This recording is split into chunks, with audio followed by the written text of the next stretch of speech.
Back in our final segment of Chamber Exchange, the TV show. And once again, I want to thank Bank Hometown for making the show happen, and Rob Morton, the president and CEO of Bank Hometown, for being with us in our first segment. In our final segment, a guy who's been in the news, Delcie Bean, CEO of Paragus Strategic IT. Welcome, Delcie. Thank you. Thanks for having me. Well, we'll get into the news but in a minute. But first, I want to let our viewers understand what Paragus Strategic IT does, and maybe you could talk a little bit about the company and what you do. Sure. So to keep it really simple, we provide IT support to other businesses. So companies with 15 to 250 employees, they outsource their IT to us, and we are their help desk. We're their security consultants. We're the ones kind of setting up new equipment for them, and we're the ones helping them think about which technology they might want to use to run their business.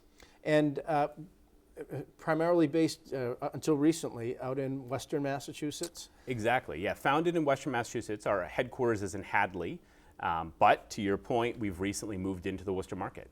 And you've done that in a pretty big way with you made a splash recently with a great event at Polar Park that was sold out, that involved the Worcester Fire Department and the expert cooks and chefs that exist in each one of those firehouses. Yeah, for us, one of our 5 core values is to give back. So if we're going to move into a new market, it's important for us that we contribute. And so we knew that the firefighting community was important to the city of Worcester, and we thought that'd be a great organization for us to give back to. And you also find with Paragus, we like to do everything kind of big and splashy. We don't do anything boring. And so rather than writing a check, we put on this big event, and it was a huge success. We had a ton of fun, and we ended up raising $13,000. Yeah, so working closely with the Worcester Fire Department, the Firefighters Union, Paul Exactly, Franco. And the Worcester 6K Foundation, John Franco was a huge piece of that.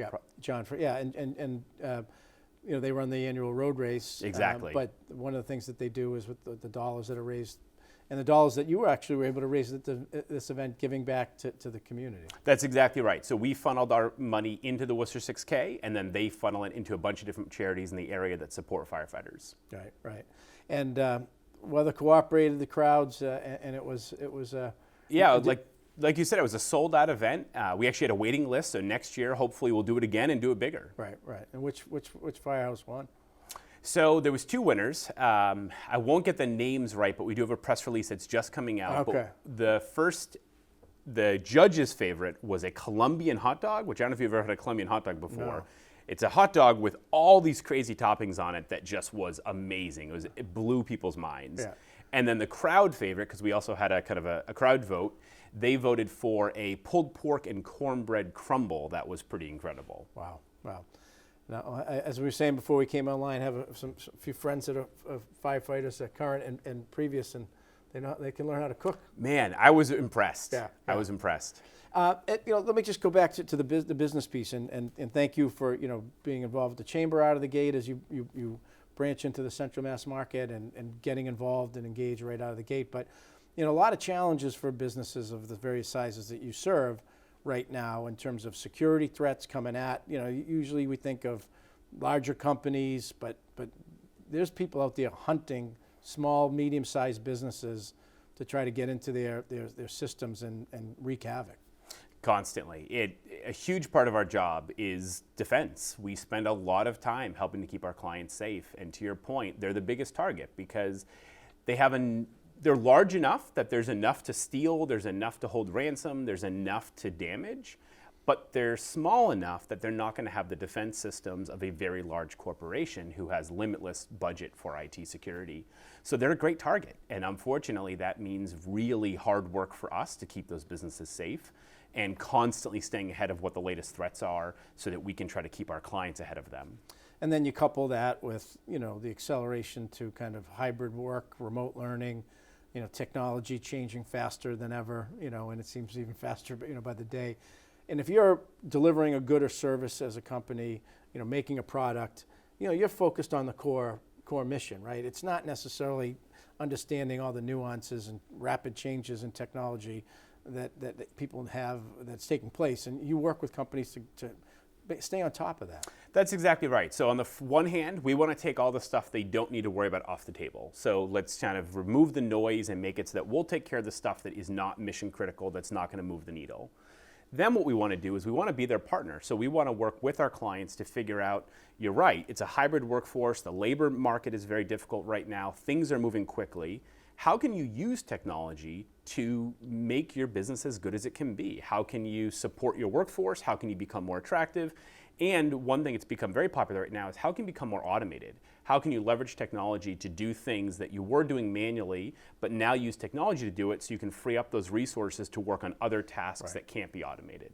Right, and with everybody, this, I sound like a broken record on the show, but also, talking with the members, the single biggest issue that we hear from our members, regardless of the size of the company, the sector they're in, is access to talent. If you can eliminate tasks and reliance on less individuals, you can better utilize the employees that you've got. That's exactly right. And honestly, not only that, but the employees who you have will be happier. Nobody likes doing those repetitive, mundane tasks that are just mindless. They want to do work that has value, where they get to use their brain, where they get to contribute. So if we can get rid of those tasks that nobody likes doing, that nobody wants to pay for, make them automated, that frees up the talent you do have to do the work they want to do that's going to impact the business. And so I assume when a company contacts you or you work with them, you kind of come in and maybe do some assessment of that? Yeah, it's a conversation around kind of where are the strengths and weaknesses of the organization. Is it security? Is it automation? Is it just day-to-day issues? Kind of where are the major pain points?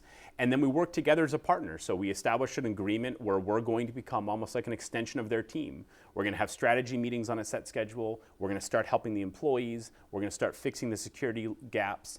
And we're going to just kind of wrap around the organization, almost like just an extension of their team, to help make sure that IT is something that isn't an issue anymore. Right, right.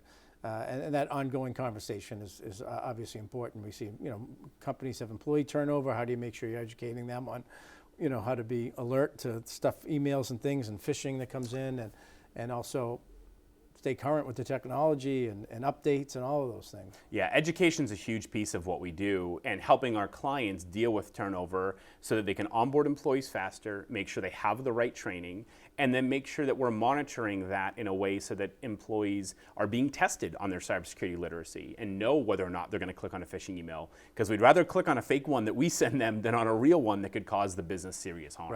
Right.